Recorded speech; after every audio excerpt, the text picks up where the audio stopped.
Here we go, folks. This is it. It is December. Time to say goodbye to the magnificent Kirby Heritage. And this month I've chosen the vacuum that I'm going to be using, so none of you know what it is. No poll this month.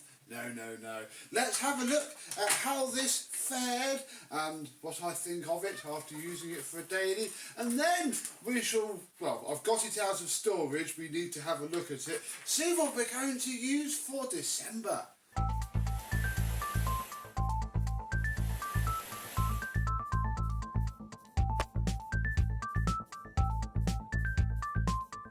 Yes, hello, my vacuum cleaner and Kirby chums, how are you today? Yes, this thing has been just as I expected it to be. Pretty big and clunky, but not too bad. It's usable, you know. I mean, you note here, it is in the belt lifting mode, and that is because I have used it this very morning. Yeah, finishing off on the laminate, on setting 2, oof. Everything goes up. You just got to put, if I put the floor head up a notch, it'll pull everything in from the sides. Really, really good indeed. Take this off, actually. We now, ooh, look, something has got caught. Perhaps an issue, and I have been careful to pick up bits that I would otherwise have just thought, screw it, and let go up. So yeah, look, we have, oh, this is from the Shark 1 vac that you haven't seen yet, and at the time of you seeing this video won't for some time, but yeah, there's a 1 vac on the way. It's currently out there in bits waiting to be washed. I have fitted a proper knurled belt. I found them not long after filming the video. Yet genuine Kirby belt. This, I fitted it a week or so ago, so it hasn't seen much use. And yeah, unfortunately the cheapy belts, they do slip. I mean, if it's all you've got, you'll be fine, but I can notice a difference in this, especially on short pile. It just doesn't slip anywhere near as much. Everything in there is nice and clean, although again, because I've fitted the hose fairly regularly as well, I've had a chance to pull the bits off, and if you do that subconsciously every time you use the machine, you won't have an issue at all. Right, let us take off the Emptor. Oh, it does feel a little bit rattly because this is going back into storage now, and after a month of use it's not going back into storage with this bag. So let's take this off, and yeah, because we converted it using some sort of heritage bag holder thing, we can use nice HEPA bags. It's not very full because, you know, I do use other vacuums throughout the month, and, you know, big massive house, 4 or 5 people, I probably would. It's just me and the bird and occasionally the children.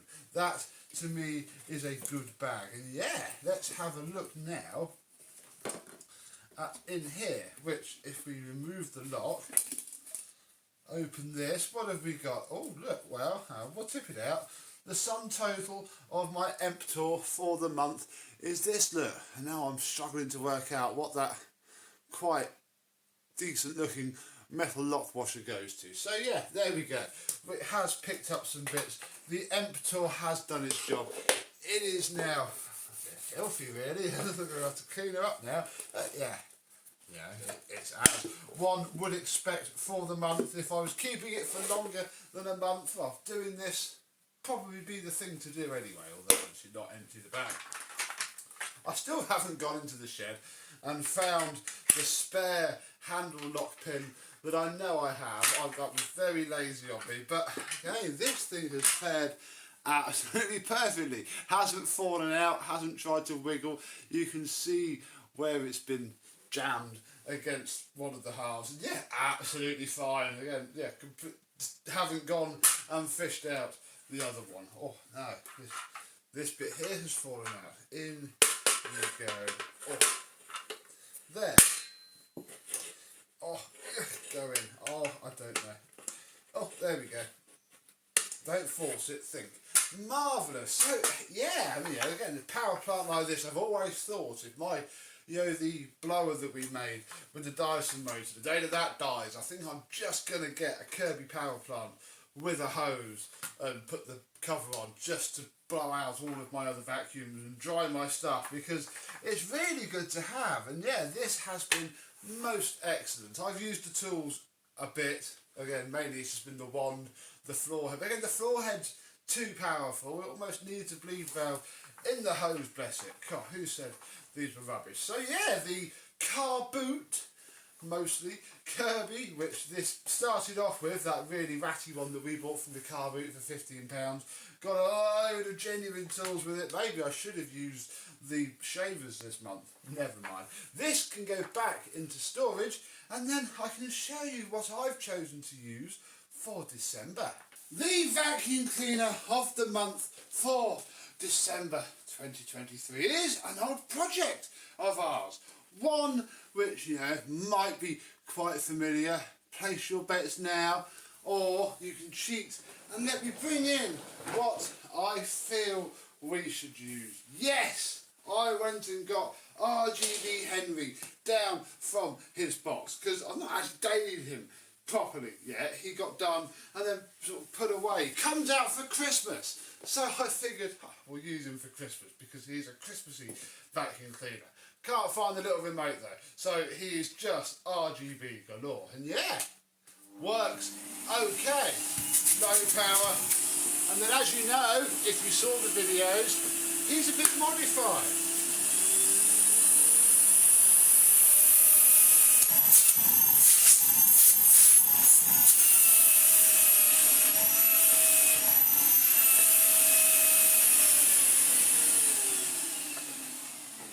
He's got a 2,200 watt Miele motor inside of him, and oh my goodness, he is really good. He also stinks because it seems I've stored him with a full bag. So yeah, look, you can see the LED lights twinkling in the hood. If I bring him back this far, you can't see the black tape around the white PCB strip. This is quite a few years old now. I've upped my RGB game. If I redid this again, he would be connected to Home Assistant right now and doing some sort of custom thing, but I don't want to take him all apart again. It's quite compact in here, what with a Miele motor and the PCB and the speed rewind and a fully working power socket and a 12 volt converter, you know, 240 volt to 12 volt with the original cord wheel and an RGB controller and some strips. So yeah, and a switch, look, because I can turn off the RGB strips independently of the vacuum. I think that might also, no, that does just turn off the strips. That is always live.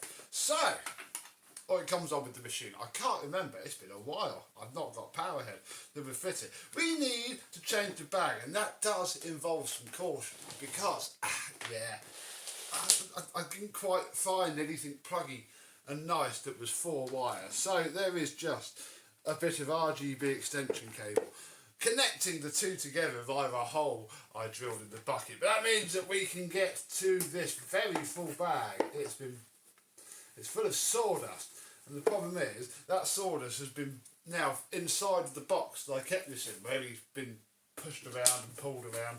I think the filter's fine. I'm not going to faff around too much with that. We shall stick a nice bag in him. Oh, look, he's still glowing, look, because technically it's still on. There's even RGB underneath the bucket. I thought I'd put the remote up there, to be honest. Oh, I left myself loads of space, look. Oh, well done, pass back out. I thought I'd been clever. There we go. So we can put that on there. Then we can put this back onto here, put the top down, feed the slack back into there nicely. And yeah, that's about how he works. There we go. The RGB strip is just taped down the bottom. He's now going to be incredibly powerful. Oh yeah.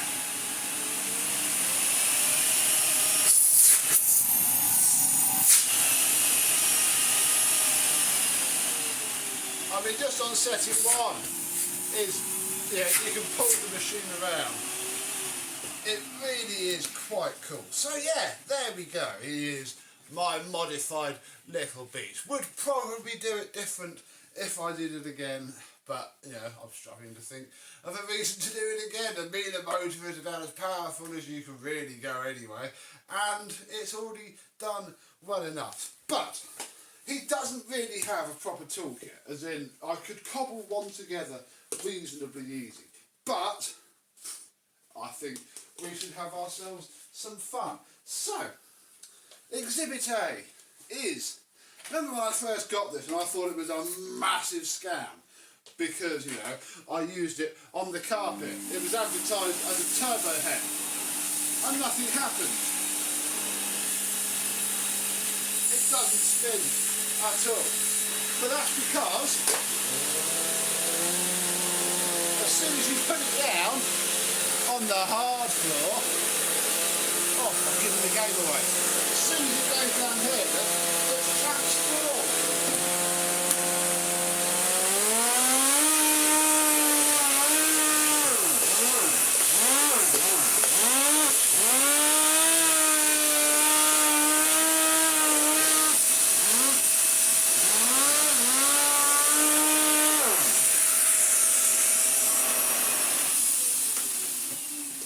I thought this might be quite cool to, you know, violently clean my laminate flooring, you know, even scrape the dirt off. You know, I quite like, you know, I love it now that I've tried it. I mean, hats off to them, it's a fantastic head. But of course, then there's the carpeting. So, I also grabbed this, my knockoff Electrolux Vorwerky type. I think it's for a Vorwerk, but obviously it's an Electrolux automatic head for the rugs, because, you know, it's quite pleasant, especially because this machine has a lot of airflow. So it doesn't want something that's going to clamp itself down. Oh yes, very pleasant.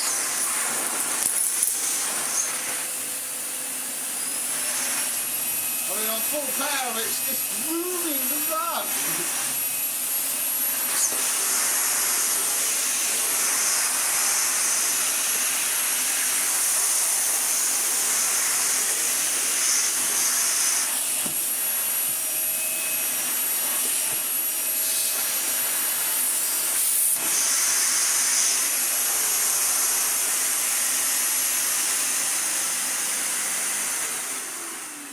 I figured that might be quite nice as a sort of all-rounder, but, you know, if I'm gonna change heads, why not change heads and have a little bit of fun with it? This is the Toel. No one's ever really sort of told me where it's from or what it is. Floor head that I got from Barton's, one of the random things that I picked up. And I've never really used it because, bless it, it relies on a machine with really good airflow.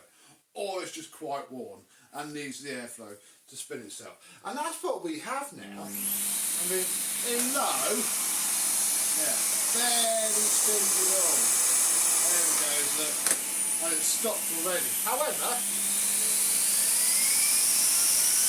but, yeah, that's about halfway. Yeah. That's quite a nice head. Over you go.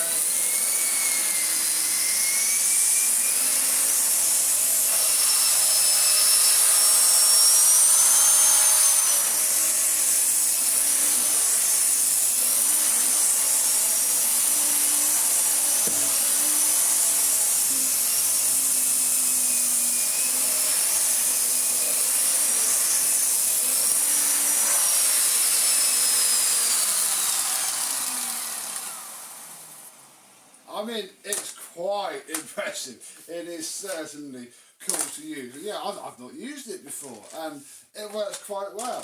The alternative is, off camera, I'm just putting the wands back on and grabbing the second head, which, I mean, it was in the same box as the Toel, so I had to. On low, it spins much better. And it's still spinning now, just not very well. But headphone warning.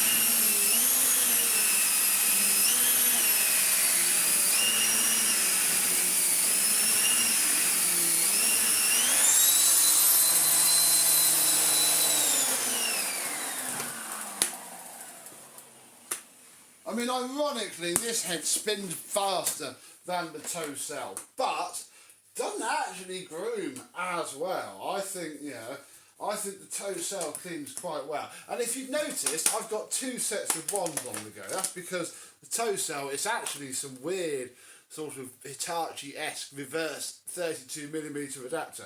Then there's this sleeve that comes with it, and it's all very sun faded. And a normal one is just too thin. It doesn't go in. So yeah, I've got a second set, packed it out with a bit of electrical tape, and that means in theory I can just keep Henry 160 down the side, and you know, just like having to swap the tools from the Kirby, just a lot less faff. I can just go off. And don't forget, both of these will work on either. The Toel has quite a nice brush strip rather than a flicky back rubber blade, which this has most of its left. God, remember we bought that new? Look here, it's all sort of falling to bits. So yeah, I mean, and again, this works alright as a straight suction head on the rug. It does and job. So I think we're going to go with these. I'll put the aero brush and this nice but clunky head back away. And yeah, eventually, when I get the Christmas tree, which I haven't got yet, I want a real Christmas tree. And that's partly what prompted me to get Henry 160 out. Because I've been wanting to use the glider for ages, but using a white plastic machine with real pine needles, they will stain the heck out of it. And obviously I'm going to need a machine that's capable of picking up some bulky material. So there we go. Again, haven't got the tree yet. I may not even need to put lights on it. When I do, I can just park Henry underneath it. So in theory, this will be a lovely machine for the month. I've got a fair bit of moving of furniture to do for Christmas. So again, have a machine with some oomph. Get the job done, and it is also very Christmassy. So what do you think of Henry 160? If you've seen the videos of me creating him, did it inspire you to make some sort of disgusting anomaly of your own? And if so, how did that go? Until the next time, or well, the 1st of January, I and Henry 160 will see you soon. Bye bye.